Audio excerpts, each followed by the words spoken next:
if someone is missing a piece of communication or something isn't getting happened, if you can turn that accountability on yourself as the leader and say, okay, how can I change? How can I adjust to make the team successful?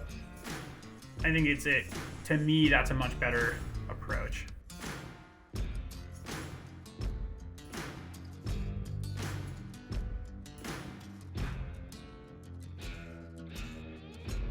Welcome to the Backcountry Marketing Podcast. My name is Cole Heilborn. Today I'm sitting down with David Russo. He is the VP of Sales and Marketing at Mammut North America. David, how are you? I'm great. Yeah, thanks for having me, Cole. Really looking forward to chatting today. Absolutely. Where are you calling in from? Yeah, so I'm based here in Huntington, Vermont, just about half hour outside of Burlington, kind of nestled in the foothills here, close to the base of Camel's Hump. And really, it's one of the, I guess, lesser known secrets of the state here. It's definitely like a recreational hotbed, but it's becoming increasingly popular with people like Ted King and others putting on big gravel races and stuff like that in the area. So it's it's a really cool place. More dirt roads than paved roads, and tons of access to the outdoors. So I've never been to Vermont, but I have this romantic notion that if I go there, I'm going to find all of these amazing covered bridges leading across rivers, and the fall foliage is perfect. Is that am I wrong in believing that that's? You're definitely not. Yeah, you're definitely not wrong. I mean, it's kind of funny. We're definitely frequently confused for being a part of Canada, or a lot of people have the notion that there's nothing here but cows. But yeah, I mean, Vermont is, for me, it's a pretty special place. And growing up in New England, spending the majority of my life here, but having traveled quite a lot for work, it's definitely, in my opinion, it goes head to head with any of the outdoor recreation kind of like hubs that you have out west, with a very different feel and climate. And certainly the weather is not for everyone, but it definitely makes you appreciate those good days. And yeah, certainly we're famous for fall. We're famous for maple syrup, but we've also got a pretty big lake, and it's a pretty fun time to be there in the summer as well. Well, we're recording this in early November, and it sounds like the snow is beginning to stick, and you might be getting out up in the mountains and the hills here shortly. We've been trying to get this conversation on the books for, a few months now, but here we are. We're making it happen, and just to give folks an idea of what we're going to be diving into today, we're going to be talking all about leadership and the elements of good leadership, building a good team, leading through change. And to kick it off, David, I would love if you could give us a quick introduction and a quick breakdown of your role with Mammut. Yeah. So for me, I think my journey in kind of the outdoor industry as a whole started working in retail. And I think that's really an experience that's relatable for a lot of people. That tends to be the foot in the door, and kind of what opens your eyes to this actually being a career path. And for me, that started working for Eddie Bauer, working for one of their small retail stores here in Burlington, Vermont. And then the neighbor down the street was the famous Outdoor Gear Exchange, this absolute kind of like community hub and focal point of the area. And my college roommate was working there at the time, and I really look to all of those people there as like, wow, these are the really cool people who know everything. They're doing all of the crazy adventures, and I just want to be a part of that. So yeah, after spending 3 years working for Eddie Bauer, I got a job working for Outdoor Gear Exchange and kind of leading the clothing departments there. So really getting to train staff on the sales floor, work with the buyers to bring in the right product, and start interacting with brands and understanding like how to teach and educate staff about product, how to come up with merchandising plans, how to best display and tell these brand stories. And for me, that was the first time that I really got to engage in that way with those brands. And that got me really excited about marketing and about the opportunities to tell stories. And for me in college, I studied writing, and I had the opportunity to write a little bit and had some stuff published in Rock and Ice and some other publications. And that was something for me that kind of led to, moving into the e-com space with Outdoor Gear Exchange, doing some content writing, and really growing out that skill set on the digital side of things and in marketing, and getting to work with an agency and getting to understand and learn what SEO meant, and kind of that whole sort of, really like launching off point of what we've been going through now, which is this kind of digital revolution, I would say, in retail and how we approach retail. And that led me to the opportunity to go to Mammut. I got hired to launch the website for us here in the US, and really be a part of, bringing Mammut in North America to kind of the digital age. And so with that, was able to grow my role and keep searching for new opportunities within Mammut. I got picked to be a part of what they were calling at the time this business excellence program, which was sort of like a Six Sigma lean program, really focused on, lean management tools, and kind of giving me a bit more of that formal skill set to be able to apply to my job, whether that was like creating common understanding and mapping out processes, but also, some of those kind of leadership skills as well. So definitely feel like that was really a pretty pivotal thing for me to be able to grow into that skill set of now getting to work directly with essentially 3 directors for us in North America. So my team is made up of 3 female directors, Tiffany, Brenna, and Nicole. Nicole, I know you know Cole from a previous conversation. So those teams are essentially for us a product team, a sales team, and then a marketing team. And really my goal is to be able to make sure that we're always tying everything together from a product, marketing, and sales standpoint, and that those things are moving in the same direction. And I think a lot of people who work in this industry can probably tell you frustrations of, those teams not being aligned, or coming up with a really great idea and not having the product to support that idea, and really that communication, and making sure that everyone is kind of working together is my main goal in sort of like a day-to-day. Gotcha. When did you realize that you were a leader? I feel like you kind of gave us the expedited version of your career. You got hired originally at Mammut to work on the website, and then tell us a little bit about that moment to now being the VP.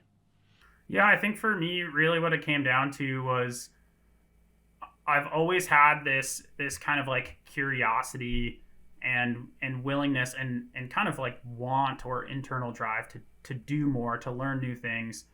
My background at Outdoor Gear Exchange, I really got to work in almost every department in the store. And that was like every time I got to be in a position where I was doing the same thing and it was becoming too repetitive, I was like, all right, what else can I do? What else can I learn? Where are the opportunities? And that's always been that kind of like internal driver for me. And so, I mean, early on at Mammut, there were opportunities where, back in 2018, we purchased this app, Mountain Hub, and it was this, really cool sort of like mapping software that you could map out different adventures. And there was, think kind of Strava, Fat Map style application.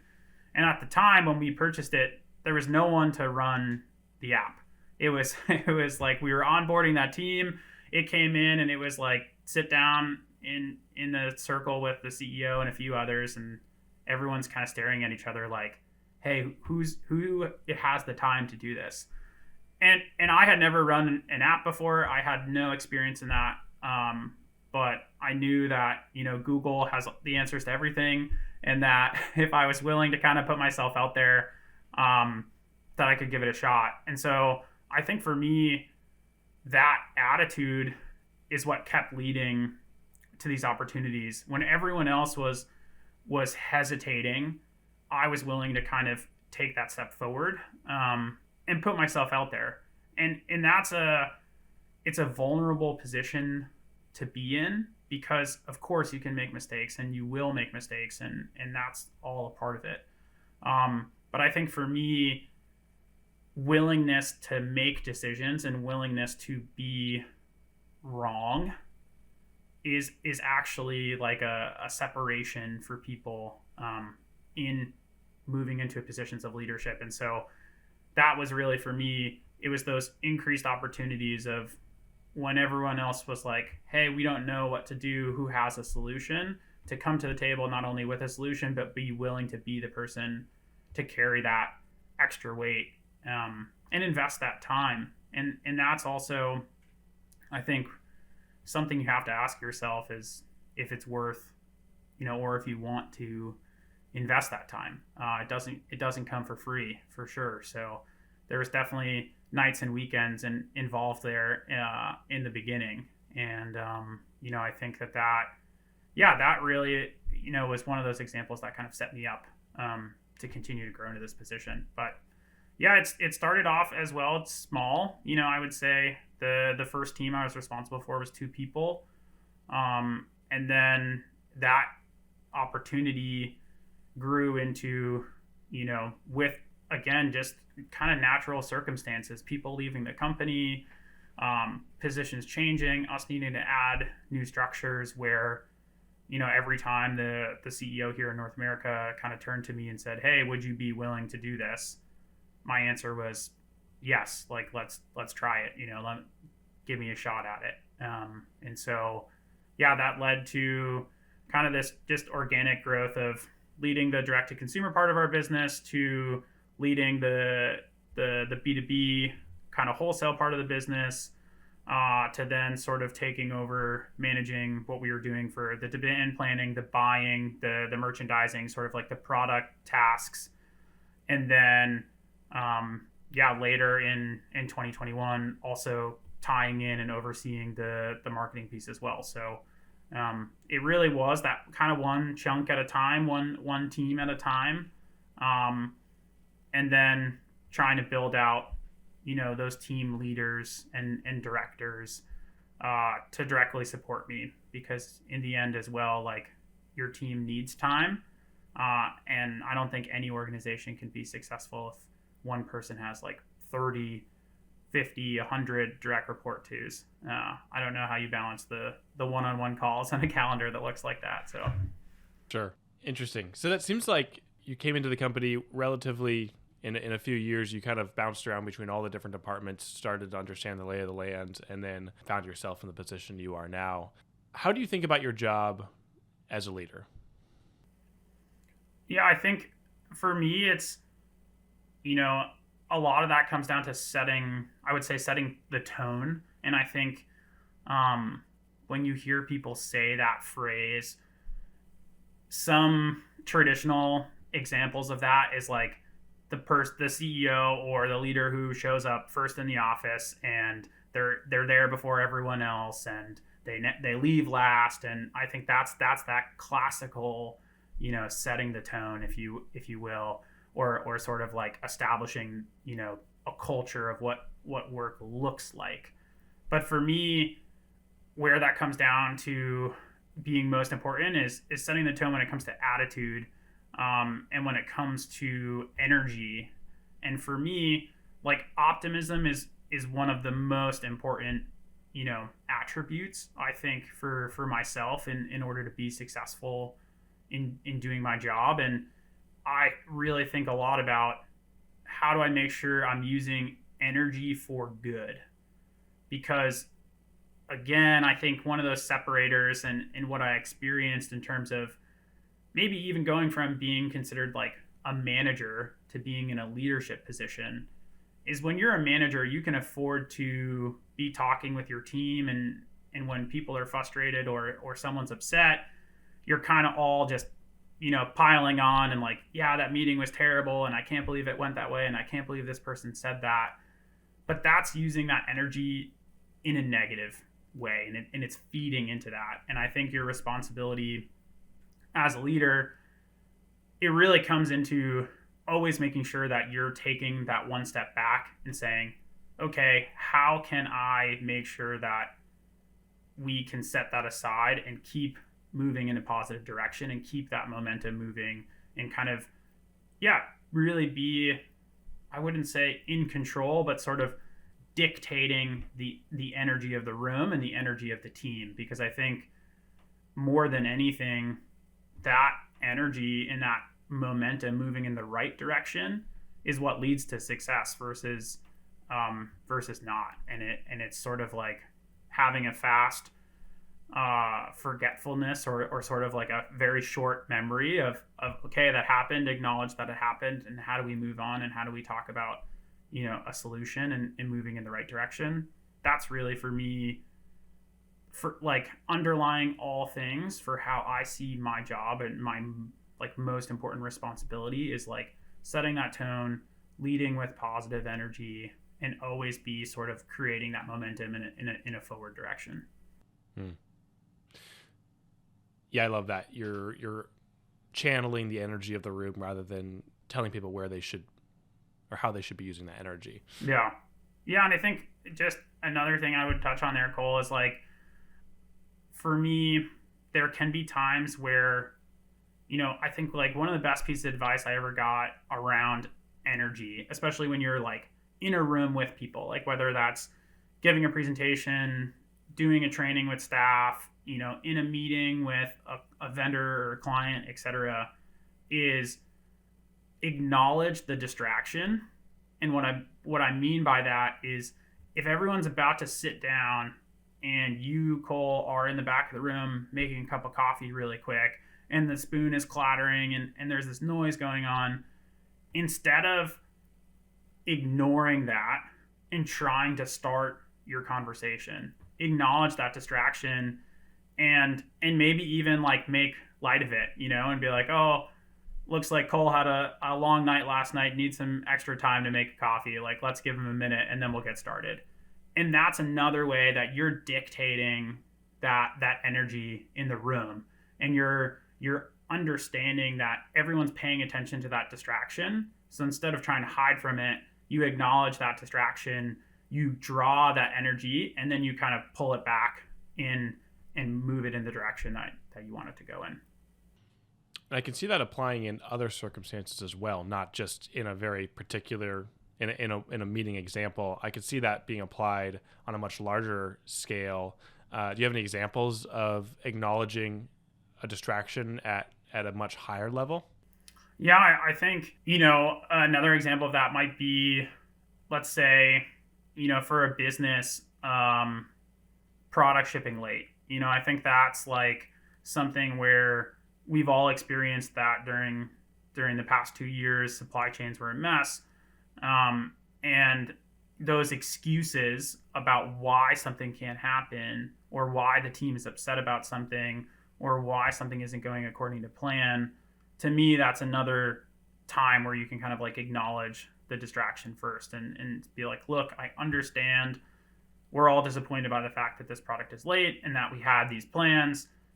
And, you do have to create that acknowledgement and create that space that people's feelings around that are totally valid.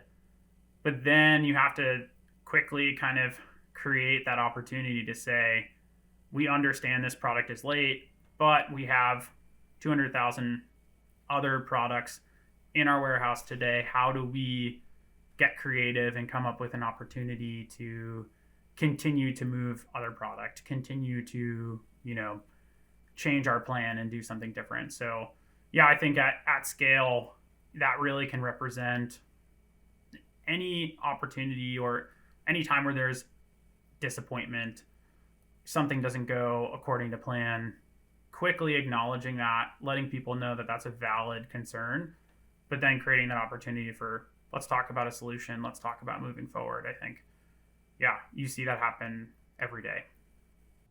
I love that we're talking about this now because I want to get into some more specific, later in the episode, I want to get into some more specific scenarios or examples. But it sounds like, as a whole, when you approach leadership, directing energy and dictating energy is one of your key principles. I'm curious if there are any others that are kind of guiding beacons that you follow before we get into some of the weeds. Yeah. Yeah, for me, I would say, in general, I think being empathetic is something you hear people talking a lot about, and to me, that's really important as well. And I would say where empathy for me comes into play, or how I would interpret empathy in kind of a workplace environment, is when something doesn't get done, your first reaction being, okay, why did that not happen? And understanding it from a personal level. So, Cole, if you were on my team and we had talked about, I don't know, putting out a new social media campaign and the post never happened, and we talked about it, being published on Tuesday, and Tuesday comes and it didn't happen. Instead of like right away getting upset or coming to you and being like, Cole, what the hell? Like, why didn't this happen? It's Tuesday. This is the deadline. Why didn't you meet the deadline? To me, leading with empathy comes into asking yourself, why might Cole not have been able to accomplish this?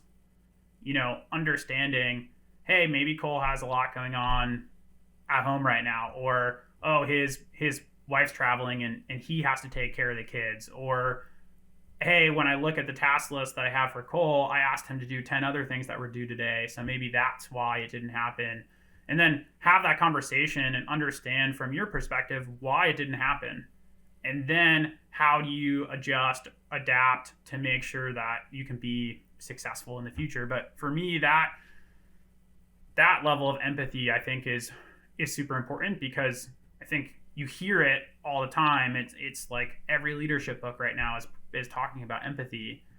But how do you apply that, and what does that look like, and what does that mean? And so for me, that would be an example of sort of like applying that. But I think that is a super important piece. And then I would say other things like, in general, accountability, transparency, kindness, in a way, and then ambition is a huge part of, I think, being a leader. And in some of the leaders that I've worked with, oftentimes people struggle with the gap of where we are and where the ambition is. And those kind of steps of how you get there, sort of in a very classical business sense of like current state versus target state, that path and creating a clear path and kind of guiding people along that path, that's the tactical day-to-day part of the job. But setting that target far enough and having that ambition, you hear people throw around the title of like visionary oftentimes for people, and I think there's a clear reason why. But I think having that ambition, to me, is a really important aspect. But the counterbalance to ambition is always patience. And I think you need that as well. And you need that long-term view. And you need, for me, the way I evaluate my career right now, for example, I'm thinking I have 30 years left minimum of working. So whenever I'm upset about a decision in a 1-month timeline or a 3-month timeline or a 6-month timeline, I'm like, I've got 30-year runway. I've got a lot of time to grow, to make mistakes, to improve. So how do I set myself up for the best next 30 years and not just, be hyper-focused on the now? I want to back up a little bit. So you were talking about empathy and approaching challenges or, things that didn't happen or misunderstandings with the team from a state of empathy. How do you balance that with accountability? And in the example that you gave where maybe I didn't do the thing I was supposed to do, how do those balance? Because I could see them, they're kind of, I guess I see them as balancing acts. Yeah. Yeah, I would say for me, accountability is something that I always hold first for myself, then second for the team.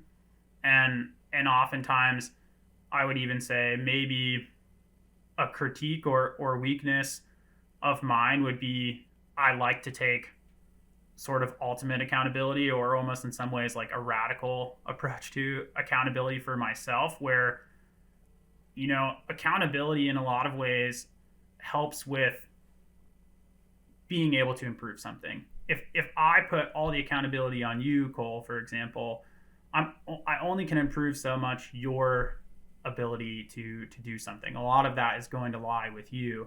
But if I take accountability for you not getting something done, it puts the kind of control back in my place. So, like, just to kind of put an example to it, something that I see happen a lot, especially with companies going remote, all of us working with these new tools, organizing your team, organizing information is super challenging. When we sat down to plan this conversation, you're like, oh, pick a time through the Calendly link, and like, there's now a tool and a digital tool and an online tool for literally everything. And with that, people frequently can't find stuff. They miss an invite. It goes to the wrong place, etc. And those are oftentimes the quick, easy, knee-jerk frustration reaction would be, Cole, why did you miss the meeting invite? Why did this happen? And for me, my approach to the accountability of that is, if you didn't get the invite, that's on me. And I take accountability for that. How do I understand for the team the most successful way to communicate? And that could be different for different people. You might have someone who is digital native. They use 100 different apps. They're super comfortable with it. You roll out a new tool, they get it within the first 10 minutes and they don't lose the invite. But maybe you have someone on your team who's 50 and you just moved them to being a remote workforce. They've never had a laptop before. And then sending that person an email, or maybe even calling them before a meeting to remind them that the meeting is happening, is the personalized approach that you need to take. And so for me, it's much more about, if someone is missing a piece of communication or something isn't getting happened, if you can turn that accountability on yourself as the leader and say, okay, how can I change? How can I adjust to make the team successful? I think to me, that's a much better approach. But going back to that balancing act with being empathetic towards the team, but also being able to hold them accountable, I think clear expectations around when something isn't going to get done, how do you communicate it? If you're going to miss a deadline, how do you come back and communicate that? And how do we have enough heads up where it's not 10 minutes before the post is supposed to go live and you say, hey, I had a really busy day. I'm sorry, I'm not going to be able to get to this. But if we have a one-on-one, if we have a couple check-ins during the week, if a day out before that post, you're sending me, a message on Slack, or you're giving me a quick phone call, or you're sending me an email, hey, like, I don't see this happening. I don't think I'm going to be able to meet this timeline. How do we adjust? That to me is that balance of accountability versus, kind of being empathetic and understanding the situation. Sure. So let's transition a little bit and talk about building a team and nurturing a team. And I know that your role with Mammut and just some of the changes at Mammut over the last few years has greatly impacted how you approach this challenge or this task. Could you kind of give us the quick history of what you learned from some of the changes that you've been around, and how that affects how you look forward to building a future team, or building a team in the future? Yeah. So I would say for me, one of the biggest learnings, and really that was at Mammut, and that wasn't something that I don't think a book can teach you, or I don't think you're going to learn in a college class, or maybe not even like a mentor can tell you. But what I saw play out for us, and maybe this is a very specific example to our organization, but when there's a change in leadership at the highest level, so let's say CEO level change for a company, what people don't realize is that the history and the kind of hierarchy of sort of, who are the top performers at the company, who are the people with the most responsibility, or even like who are the favorites of, the leadership team. When you bring in a new CEO, everyone goes back down to zero. Everyone is at an even playing field.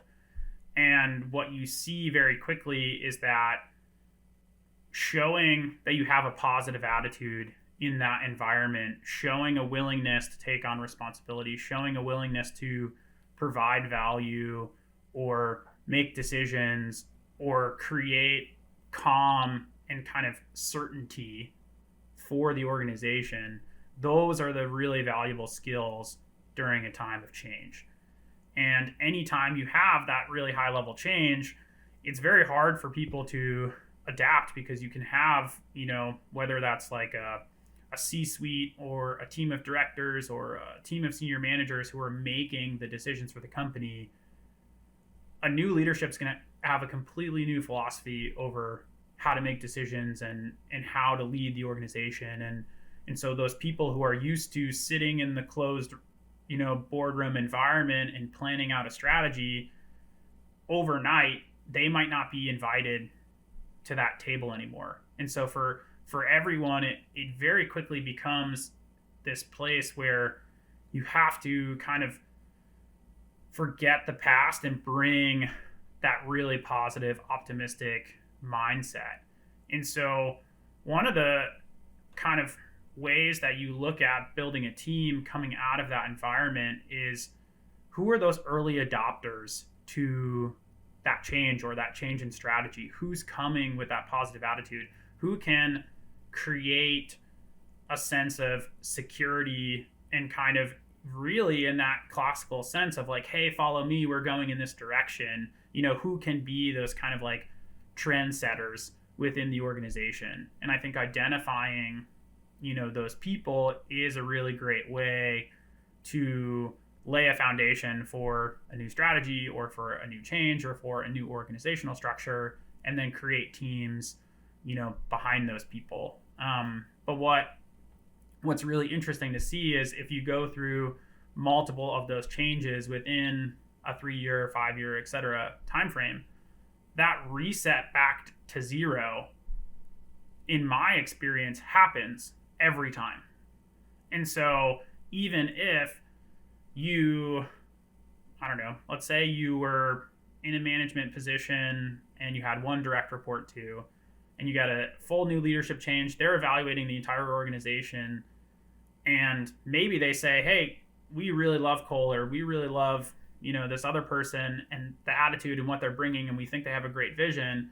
You could get put into a new position leading 5 people almost right away, because those are those times where you really have to understand that timing aspect of, this is a time for change, and everyone here is looking for who is going to be reliable, who is coming with the right attitude, and so it's a very much a time for opportunity for people within the organization. And so I think that, to me, is something that I saw happen a few times, that I realized or understood the scope of what was happening, and then when put in a position of leadership, looked to who are the other people within the organization who are also understanding this and who also want to come with a solution-oriented mindset and who want to bring that positive energy. And those are really the people that, traditionally it's not like performance based. It's not like this person doing the best job. It's, they're capable, but it's attitude is everything. And I think that's such an understated thing in business, where everyone wants to check a box, everyone wants to get a certain degree, everyone wants to have a certain amount of experience. We all approach jobs through a very traditional job description lens, but those kind of soft skill moments are what's missing for a lot of people, and that they don't realize that attitude trumps a lot of those other things, and a willingness to learn and a willingness to put yourself out there. And don't get me wrong, I mean, there's a lot to be said for experience. And I think experience can set you up to be most successful or to be one of those people that is then leaned on in that kind of new environment. But for me, just without meeting someone, if I just looked at two resumes, one had experience, but one clearly was communicating more of a passion, a willingness to learn, the appropriate attitude, et cetera, that person to me is a more interesting person to interview than just someone who on paper has the experience that you're looking for. Does that, I feel like that reflects there's some saying, experience, skills can be taught, but attitude is much harder to teach. Something to that effect. Yeah, no, I think for sure, like it's, yeah, like you said, like you're not going to be able to change someone's personality or their outlook as much as you can. Yeah, you can. Anyone today who feels completely lost using Microsoft Excel after 3 YouTube tutorials and maybe like a 4-week class, they can all of a sudden look like an Excel master. But that's not going to happen with someone who, by default has negative energy or is kind of like always looking to place blame on someone else or is unwilling to, collaborate with a team, etc. Like, those negative energy moments, that's much more detrimental than not having a skill. So when you're interviewing someone or you're considering someone for a team position, how much of your decision making is based on just the gut feeling of a connection with someone? Like, would you prefer to sit through 3 lunches with someone to get to know them versus looking at their portfolio or their resume or whatever they've been able to produce? Yeah, I would say for me, there's like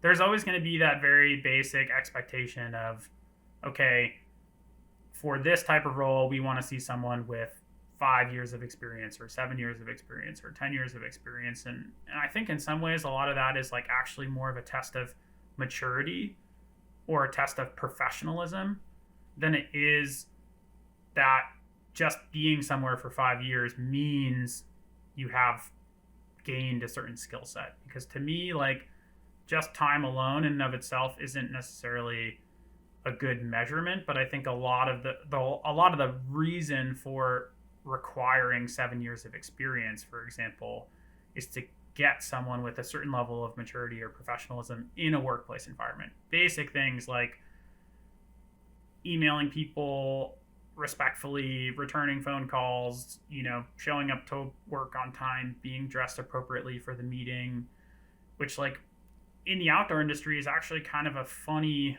thing to balance because professionalism looks very different in our industry.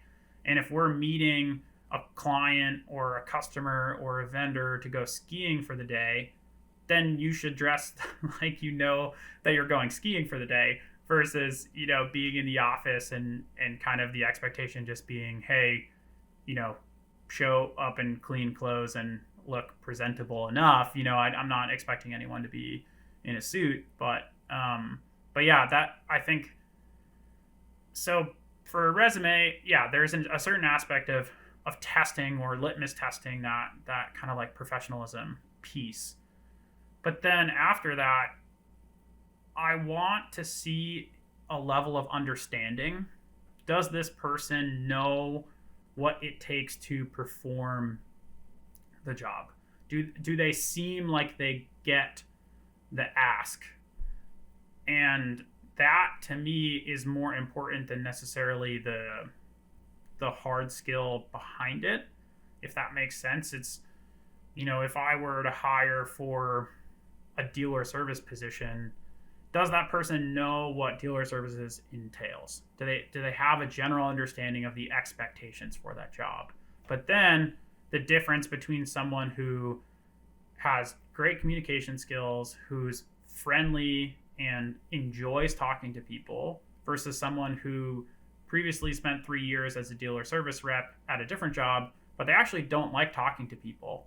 Those two things, it's like I see that quite often where people are in positions, but it's actually not necessarily aligned with what their strengths are, or what they enjoy doing. And so, yeah, I think to your point, like the interview process for me is the most helpful time to get to know a candidate and start to be able to recruit and build a team.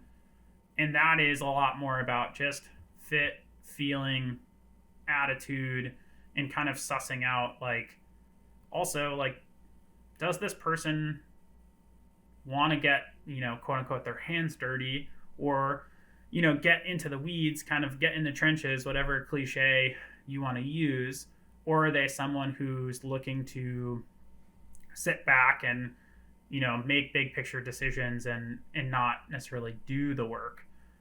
And then understanding the size of your organization and what you need, because in a small organization you need the doers, and that's another aspect for myself and for Chris, like our CEO, is like we're not taking tasks and saying like, oh, that's not my job, or like that's below me. Like when we're at a trade show, like we're right alongside people building that trade show booth. When we have a customer meeting, like I'm going to Whole Foods beforehand and making sure that we have like seltzer water and fruit and things for people for the meeting. Like I'm not tasking that out to assistant, and so that's just an aspect of our organization. But it's also, for me, the leaders in my career that I've respected the most and kind of like gelled with the most are also the people who are willing to do the work.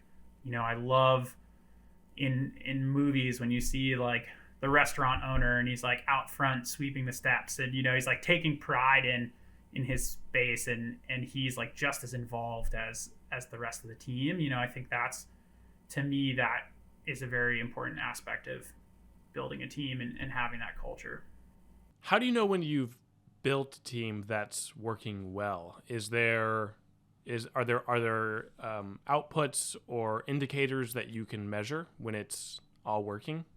Yeah, I think certainly there's, the traditional way of like establishing KPIs, key performance indicators around, we want to see growth of X percentage in revenue, or we want to see engagement on social media at this percentage, or we want to see an increase of followers, or, whatever metric you want to measure. I think there's different aspects of, and those are important and valuable. Setting targets and setting clear goals, I think is a really important aspect of creating success, not only for you, but for the team as a whole.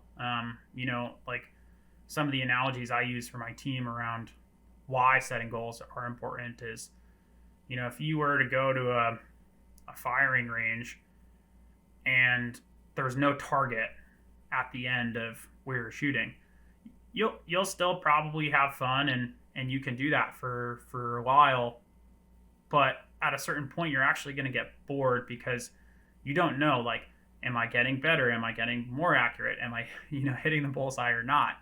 And you're just going to eventually stop shooting. You're going to stop doing what you're doing because you have no way of measuring that.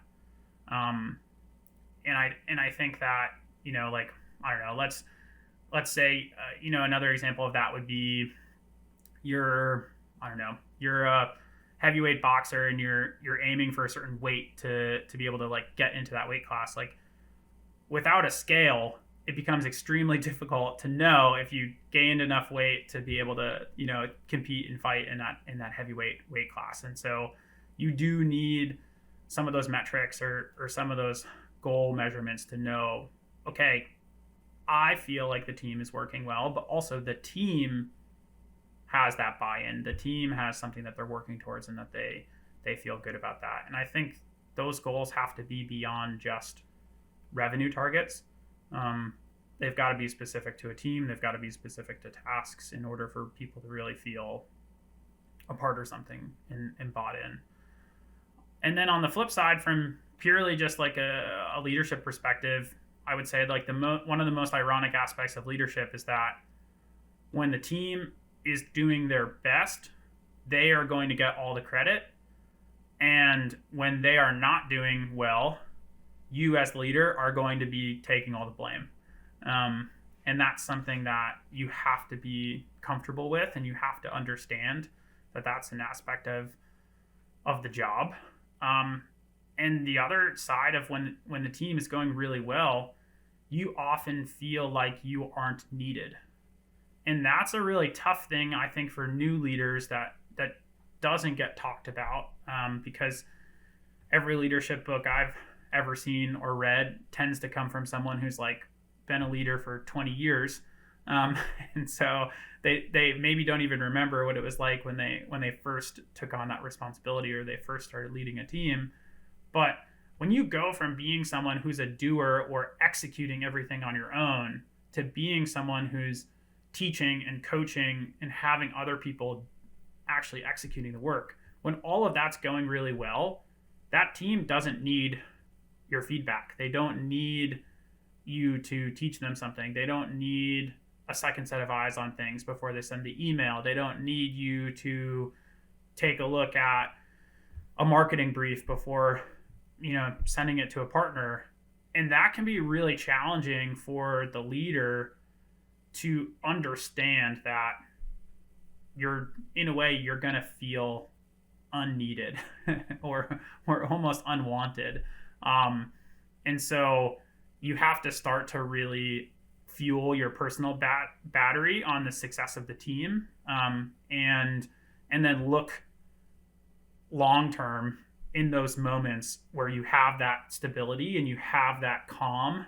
Then how are you creating that ambition? How are you setting the further target? How are you looking forward thinking? Because I would say for me, the majority of the time, going almost back to one of your first questions, like what does your day-to-day look like? What do you do? What I should have said is all I do is solve problems, because that's the other aspect of leadership is like you're going to spend the majority of your time solving problems.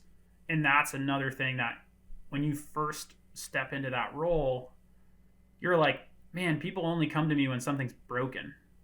And that's challenging to deal with and to digest and to finish your day feeling like you've accomplished something because all you've done all day is deal with the broken things. But you start to learn how to really get engaged with and enjoy the problem solving and enjoy coming up with solutions. And it's just another aspect again where it's all about that energy of, do you dwell on the fact that things are broken and feel negative, or do you feel positive when you solve something and you create that momentum and you're continuously improving something? How do you balance your own personal feeling of contentment or your own ego or your own I'm struggling to find the word, but if the team is thriving and you aren't quote unquote needed, how do you make sure that you still show up in a good place? Yeah, I think there it's there's definitely like humility would be another buzzword or topic in leadership for sure. And I think for me, where that comes into play is exactly in those moments of also understanding that, creating an outlook of continuous improvement, and kind of that continuous improvement as like a phrase for me started in that, Lean Six Sigma environment where they talk about process improvement and it's very much in an operational sense. It's like, okay, here's all the steps to a process. Identify the constraint in the process. Where's the bottleneck? How do we improve this process? Okay, now we're more efficient.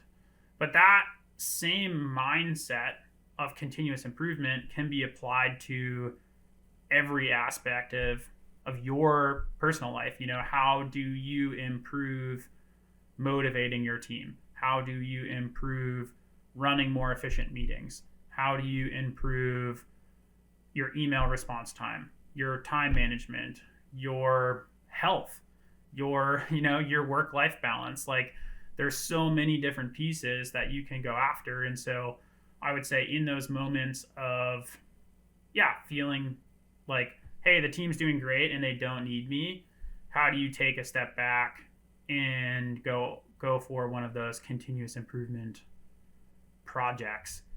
And that could be any multitude of things, but I think that to me is like the best approach there. And then also understanding that there are moments or times where it also might be time to walk away, or time to look for the next challenge, or time to take on more or different responsibilities. And I came from a place in my career where I wasn't someone who went to business school, got an MBA, and immediately was given a management or director level role in a company, and then like only ever worked as a leader. Outside of my outdoor industry experience, I spent time working in retail for Staples. I spent time as a limousine driver. I spent time as a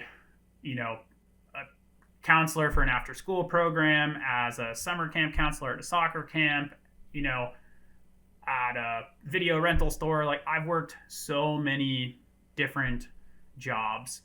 And what I think that experience gained me is a different level of empathy towards individuals in positions in an organization where you understand when you're in a position and it seems like there's no opportunity for you to grow, how demoralizing that is.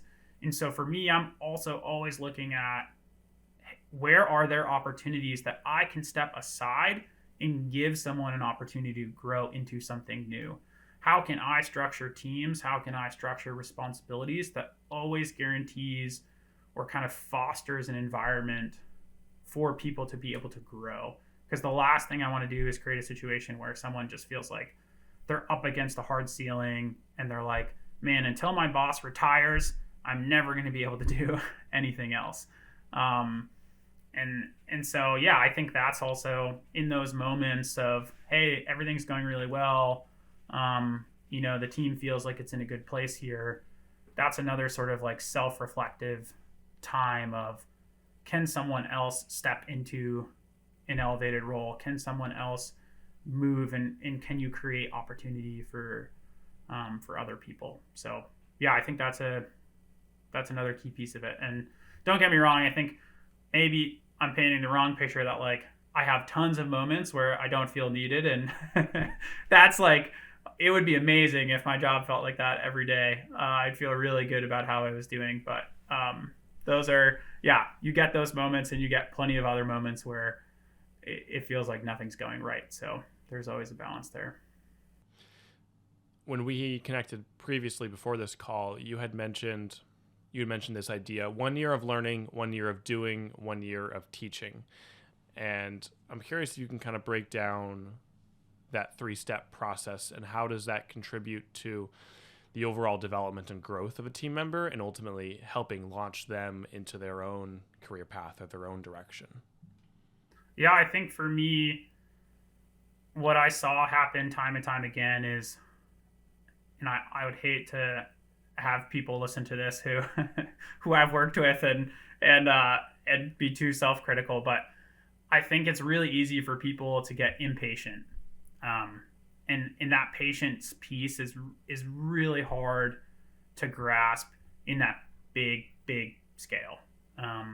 And when someone starts to have success, or when someone starts to gain free time in their job, or they start to get comfortable with their workload, the ambitious people are always going to be like, I want more. How do I do more? How do I take on more?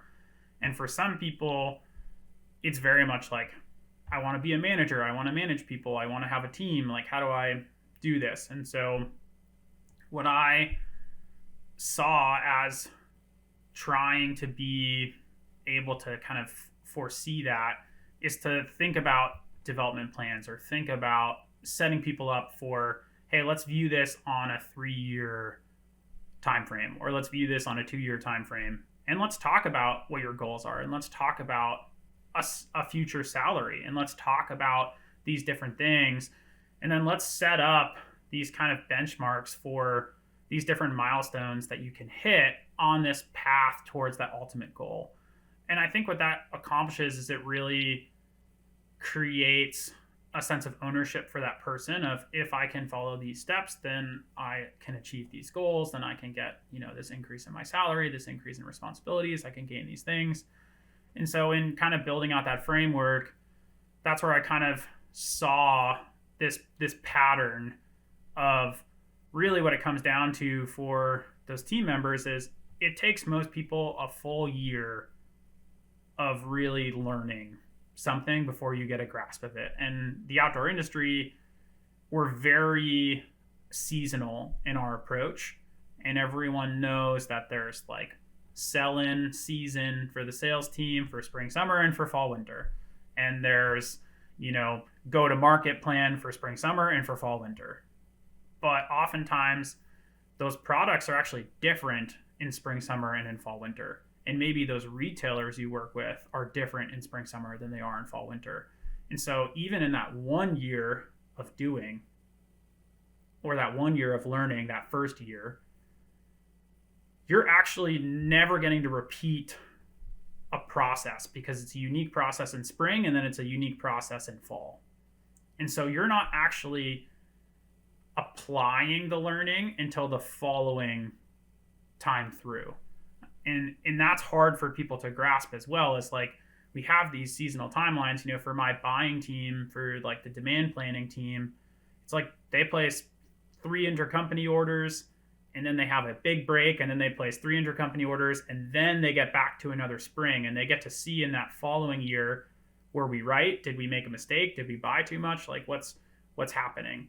And so you really need those longer kind of time frames to be able to actually start to make improvements. And so, yeah, that's where I really saw this kind of 1 year of learning being, okay, how do we just understand the timeline? How do we understand the steps of the process? How do I understand who I need to talk to, who I am going to get resources from, who are my kind of like collaborators, and also like what's the impact of my decision making? And you see that in that first year so often where someone makes a decision, doesn't understand the impact of that decision, and then someone else on the team gets upset or gets hurt by that process, and then everyone learns, and then hopefully in the next year you improve on that. So yeah, so you have that year of learning, and then the second year is really that year of doing, or oftentimes it can be a year of improving. And the doing thing is about, that's the moment where you hand over the trust, where you say, look, you've got ownership over this. We've been doing this together for the last year. I feel super confident in you. And communicating confidence is another thing that's like, that's the supercharger for an employee on your team. The time that I'm most successful as a leader is when our CEO says, David, I trust you in whatever decision you make. Like, I'm behind you 100%. And then I feel like I'm a superhero. I feel like I can do anything. And so communicating that confidence to your team is super important and super valuable. And so that second year, it's all about communicating that confidence, creating that sense of ownership, kind of like setting them free, and allowing them to start to implement some of their own ideas into the process, into creating improvements, and really getting to do their job for that full time frame. And then in that third year, teaching creates an opportunity for you to learn in a different way. And oftentimes what I've found through teaching, through presenting, through doing trainings, is that input, that feedback that you're getting is like the fine tuning and the adjustment, and in the sort of like, wow, I didn't realize that I need to change the way I talk about this, or people don't understand when I say it this way. And so teaching really gives you that perspective to improve in a way that just doing it over and over and over again doesn't give you. So I think it's really important to create opportunities for people to teach, and whether that's just creating a better common understanding for the whole team, which is like the social media team might be just teaching or presenting like what they do as their job, because a huge part of creating a successful culture is not having animosity about, oh, the marketing team, they just goof off all the time and like film videos and they don't even work, or like, oh, all the sales team does is like fly on airplanes and go out to dinner and like they don't work, and then the warehouse team is like, we're in here every day slaving away, and the finance team is like, all you guys do is send us invoices and we have all the unfun work. So teaching is also not just about handing that task off or getting someone else to learn it. It's also teaching the whole organization, what do we do? What do the different teams do? How to create this common understanding? How do we break down the kind of like silos, and just make people feel like they're a part of that bigger team? So yeah, I think those kind of three things to me are a great way to approach, whether that's a very practical building a 3-year plan, approaching it from an employee development standpoint, thinking about a salary target and giving someone those clear goals so that they feel ownership, they feel like they're a part of the process, they're engaged, versus just also like the reality of some of those tasks, that you need time in order to do things. And obviously there's always like a balance there. The finance team is probably going to tell you that like if you're the accounts payable person, after 2 months of paying regular invoices, you've probably learned the steps and what to do. So maybe that timeline is faster. But I think in at least my departments, everything is so tied to the season, and because our industry works in these big 2 blocks of the seasons, that's where I've really seen this kind of 3-year like lens make sense. Yeah. Well, David, I feel like we've just kind of cherry picked a few ideas throughout this conversation, and I wish that we had more time to continue cherry picking ideas. We've got a little bit of time left. Is there anything else that you want to wrap up our conversation with? Anything else that you want to leave with our audience? I think for me,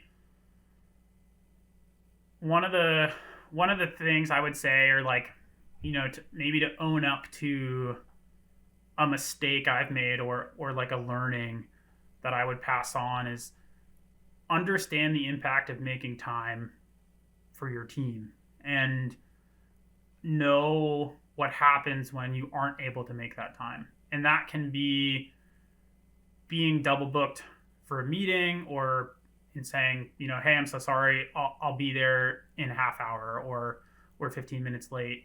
Or it could be you're in a meeting and you get a phone call from a customer or from a person on the leadership team or from someone else and saying, hey, I'm super sorry, I need to step out and I need to take this call. Those are another aspect of maybe that energy topic, where what you're not realizing in the moment is that you're actually introducing some of that negative energy, and you're creating this disappointment, or you're creating, this sense of your team maybe feels like you have more important things to do, or you're too good for them. And, I like learning from, like my wife and like just listening to her work from home, it's just small things. Like if, her supervisor has to reschedule their one-on-one because she's too busy, and even just pushing it back a day, hearing that disappointment of like, oh, it feels like she doesn't have time for me, that is something that I've realized and been able to kind of internalize and say, ooh, yeah, I think I've probably done that to my team, several times. And you don't understand the impact of those things until you get to be, the one on the outside, listening and kind of hearing from my wife and understanding like, oh, wow, yeah, I've been that person. And, I've kicked someone's, one-on-one 2 days down the road, or canceled it for the week and said, hey, we'll just catch up next week. And understanding that your time is probably the most valuable resource for your team, and also the biggest way for you to communicate that you care about them. And so that's something that I would say, like, I've caught myself doing, and I'm looking for opportunities to improve on. And I think for all leaders, like, understanding that and creating that balance of, you're going to have to manage your time, and in a very financial, literal way, your time might be more valuable than other people's time, but you have to understand the impact of giving time and taking time away. And when you take time away, there is a big negative impact to that.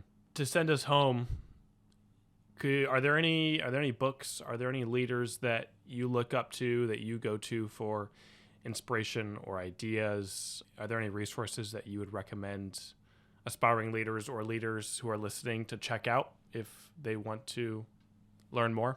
Yeah, I think probably just in listening to some of the things I brought up, people can tell I'm definitely a pretty big fan of Brene Brown, and just like her topics on being brave and kind of being vulnerable. And really, I would say any of her books, her TED Talks, like, I think she has a lot of great resources on leadership. I'm also, we mentioned it before, Cole, and we chatted, but I'm definitely a big Gary Vaynerchuk fan, and I think he's really interesting, and definitely someone who's like, he can be polarizing in how he communicates. I think a lot of people like give him negative feedback on like him swearing all the time, and him being kind of like always this like super high energy. But I just personally, I really relate to a lot of the things that he says, and I kind of really enjoy, like,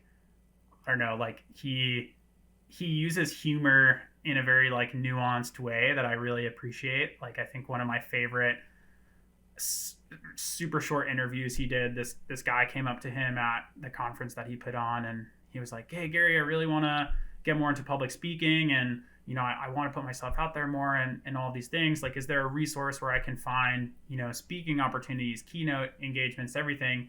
And Gary kind of like looks at him and is like, it's like, oh, there's this really great website, it's perfect for what you're asking for. And the guy's like, okay. He like goes take a note, and he's like, it's called Google.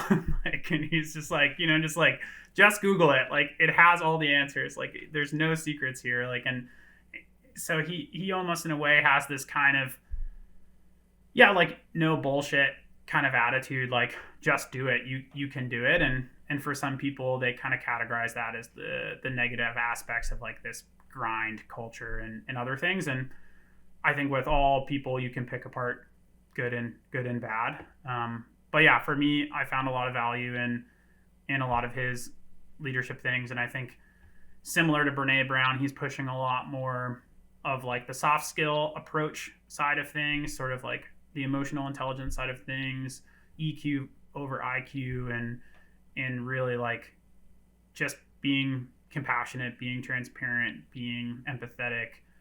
I think those are huge things. And then recently I was even just listening to his interview with the founder of Kind, the like snack company, and I really liked the snippet that they shared about the difference between being kind and being nice. And that being kind, or I guess first to frame it, being nice is if you see that someone has something stuck in their teeth, you just kind of like don't say anything because you don't want to embarrass them. And that's being very nice about it. Being kind is actually like tapping that person on the shoulder and saying, hey, I just wanted to let you know that, you have something stuck in your teeth and you might want to go to the bathroom and take that out. And, that might be really embarrassing for that person. They might not know you. It might be uncomfortable for you to share that, but that's the kind thing to do. And I think that people misinterpret kindness in the place that it has in business. But I think that that's like a great example of also just kind of saying what you need to say and delivering that message, even when it's a hard message to deliver. And that's an important thing to be able to bring to the table. So yeah, those are a few of the things. I mean, Simon Sinek is another one where, I really like, Leaders Eat Last, and some of the resources that he has. So those are the three for me that I'd say I've been most interested in recently. Yeah. Okay. Awesome. Well, David, I appreciate you taking the time, speaking of time, to share your thoughts and some of the things that you've been learning along the way. Like I said, I feel like we've just scratched the surface with some of these ideas. But if folks are interested in connecting with you and maybe diving deeper, where can they go to find you or connect with the company? Yeah.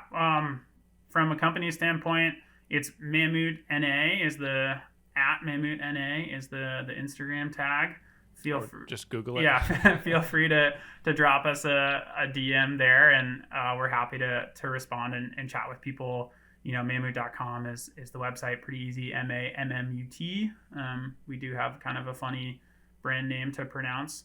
And then for me personally, I'd be happy to share like my personal email, Instagram handle, and you can drop it in the show notes for folks to reach out. I'm an open book, and I definitely really love connecting with other people in the industry, sharing ideas, getting to chat with folks. That's something I see a ton of value in, and creating opportunities to be a mentor and to be mentored. I think that's huge, and that's super important, and I definitely think that's I'm always looking for people to connect with, to learn from. So awesome. All right, David. Well, thank you for all the work that you're doing in inspiring leaders in the outdoor industry, and I hope you enjoy the process of continuing to learn and grow, and maybe let's check back in, and maybe we'll do a part 2 and find some more ideas to cherry pick. Awesome. Yeah, thanks, Cole. It was great chatting with you today. All right, take care.